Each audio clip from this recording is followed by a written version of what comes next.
E se de repente o Brasil explodisse em bilhões de pedacinhos? Pensata, com Marcelo Madureira. Este é o Pensata de hoje, uma explosão vulcânica absolutamente catastrófica. Mas antes de eu falar sobre esse assunto, não se esqueça de dar o seu like nessa minha pensata, se inscrever no canal do Marcelo Madureira, se você ainda não é inscrito, marcar ali o sininho para toda vez que eu publicar, né, você ser avisado, escreva seu comentário, aquela lenga-lenga toda que tem todos os canais do YouTube e todos os lugares da internet. Se inscreve no meu Instagram, se inscreve no meu Facebook, no meu WhatsApp, se inscreve também lá, principalmente no meu Quai, lá no meu QNews, onde eu sempre, todo dia, estou mandando uma notícia interessante. Mas, enfim, hoje eu vou falar de uma hecatombe natural. Vou falar da explosão de uma ilha chamada Krakatoa. Quem é que já ouviu falar dessa que foi a segunda maior explosão vulcânica conhecida dos tempos modernos? É uma explosão vulcânica que ocasionou a morte de cerca de 38 mil pessoas. É a segunda maior hecatombe provocada por uma explosão vulcânica que se conhece. 38 mil pessoas morreram, a maior parte delas não foi da explosão per si, foi exatamente da tsunami, ou das diversas tsunamis que foram provocadas pela explosão do vulcão e da ilha, né, de Krakatoa. Como vocês sabem, as tsunamis são essas super ondas gigantescas. A explosão do Krakatoa foi tão monumental, foi tão grande, que as tsunamis chegaram a alcançar, vejam bem, o Krakatoa ficava no Oceano Índico, lá perto do Estreito de Sunda, e não é de sacanagem que chama-se Sunda, perto da ilha de Java, ali perto de Bali. Né? Aqui, deixa eu ver se tem um mapa aqui para mostrar para vocês. Cadê a porcaria do meu óculos também, que eu vou botar o óculos, mas para vocês terem uma ideia, eu vou mostrar aqui onde é que fica essa porcaria aqui. Para vocês terem uma ideia, as tsunamis chegaram ao Canal da Mancha, chegaram a atingir as cidades portuárias da Inglaterra, de Manchester e Liverpool. Para vocês terem uma ideia, foram do Oceano Índico para o Oceano Pacífico, passaram pelo Atlântico. As pedras que subiram da explosão do vulcão chegaram até 27 quilômetros de altura, quer dizer, foram para a estratosfera, as pedras lançadas pela força da explosão. A ilha afundou, ela se derreteu toda e afundou, criando um nada naquela região. As partículas de fuligem vulcânica que fazem suspensão contribuíram para diminuir em 1 grau Celsius a temperatura terrestre. Todas essas modificações climáticas, por causa da explosão do vulcão Krakatoa, ocasionaram uma série de fenômenos. Aliás, eu esqueci de falar a data de quando ocorreu essa coisarada toda. Ocorreu em agosto de 1883, portanto, no final do século XIX. Isso mostra a importância que a natureza tem, a influência que a natureza tem nas nossas vidas.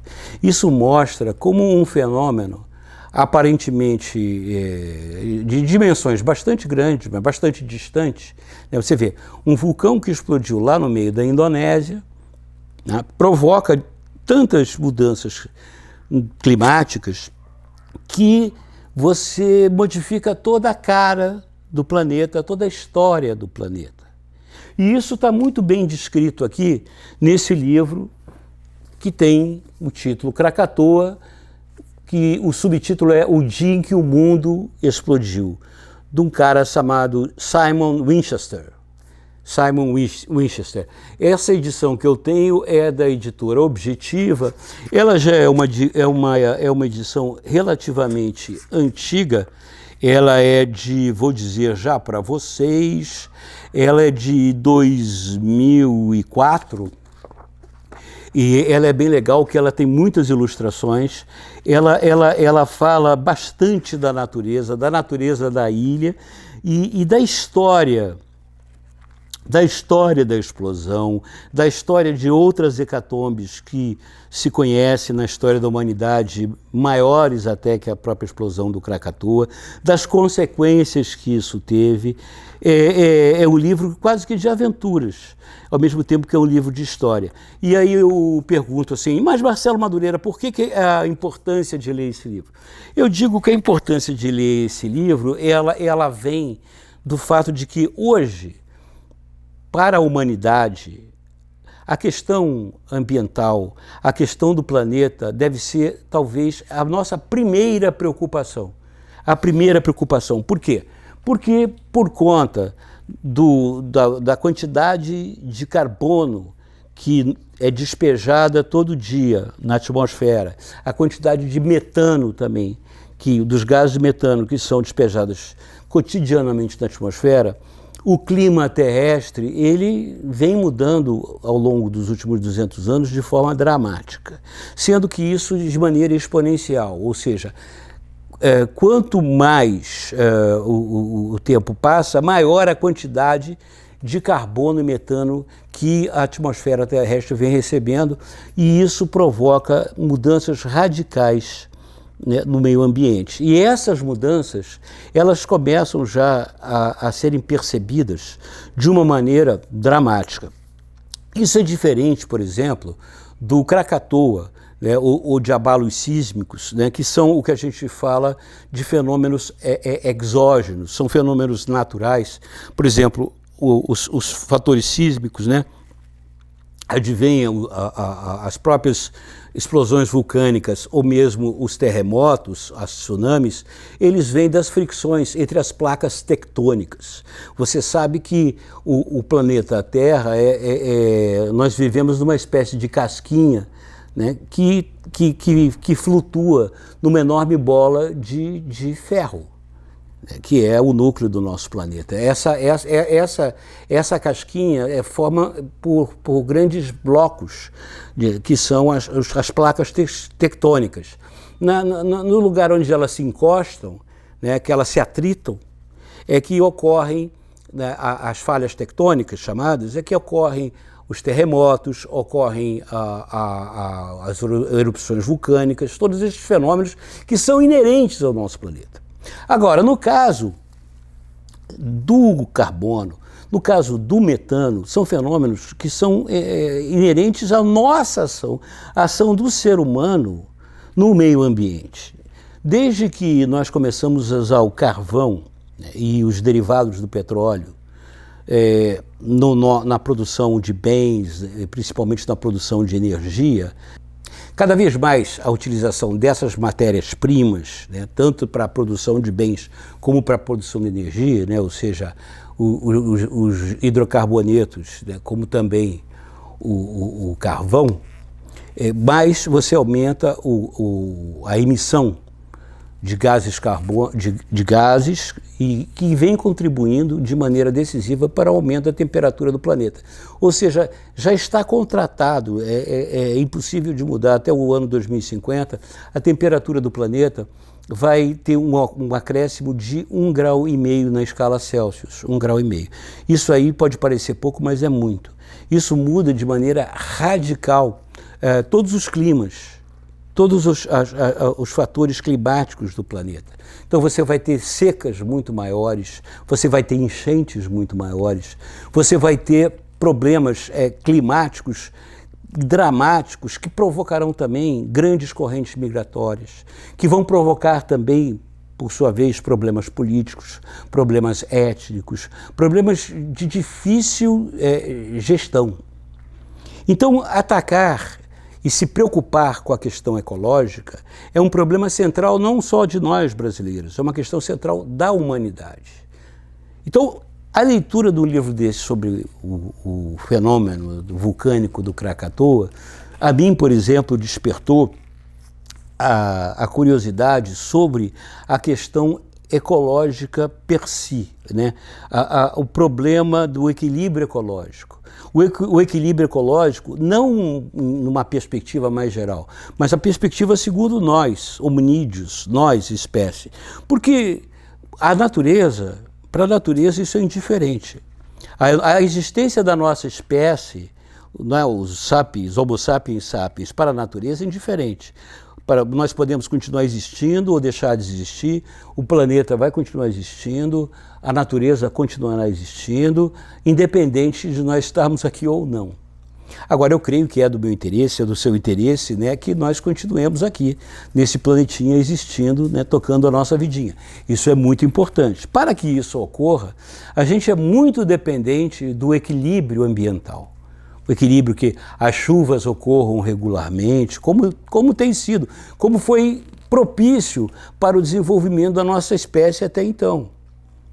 Apesar das glaciações, tudo isso que ocorre, né, e ocorre ao longo do tempo, a gente tem que entender que realmente a nossa ação no meio ambiente tem sido danosa e prejudicial à nossa própria espécie e que nós, que chegamos agora a quase 8 bilhões de seres humanos desse planeta, interferimos sim diretamente nos destinos da nossa própria espécie. E se a gente não atuar de forma firme, decisiva, para que esse processo se interrompa, e mais que se interrompa, se reverta, no sentido que a gente tenha uma coexistência, digamos assim, mais pacífica, né? Mais harmônica com a natureza, a nossa espécie, nós seres humanos, corremos um sério risco.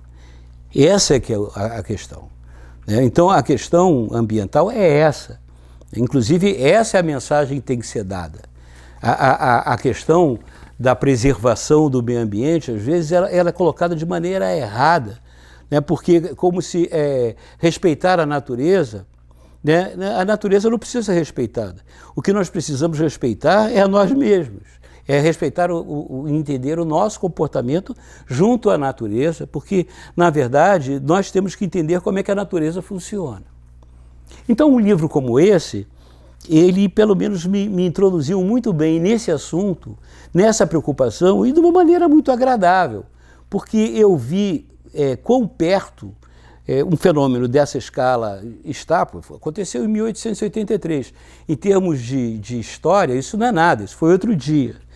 E a magnitude, quer dizer, você tem uma explosão de um vulcão lá no meio do Oceano Índico e isso afeta o planeta inteiro de maneira irremediável. Eu acho que a grande maioria de vocês deve lembrar que no início desse século, uma enorme tsunami que foi provocada por um terremoto submarino, né, no Oceano Índico, atingiu várias ilhas no arquipélago de Sumatra e também o litoral oriental da Índia, provocando centenas de milhares de mortos. Foi uma grande hecatombe. Foi um grande desastre natural e que você dificilmente pode prever. Hoje, nós temos já instrumentos capazes de prever alguns desastres naturais, muito embora esse mesmo ano agora, de 2020, tem grandes enchentes na Europa, com muitas vítimas e que foram praticamente impossíveis de serem previstos, mas o ponto mais importante é a gente entender que a gente tem que realmente se preocupar com a questão ambiental, porque é uma questão de sobrevivência da nossa espécie, é uma questão que diz respeito ao futuro, não nosso, mas dos nossos filhos, netos, bisnetos que vierem.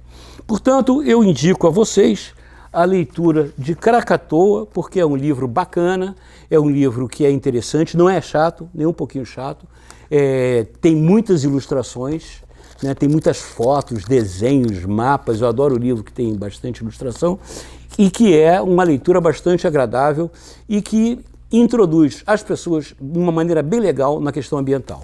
Então, se você gostou dessa pensata, não se esqueça mais uma vez de dar o seu like, colocar lá seu comentário, que sempre é bom, e assinar o meu canal, acionar o sininho e também me perseguir em todas as redes sociais. Até o próximo Pensata. Um beijo e um queijo. Tchau.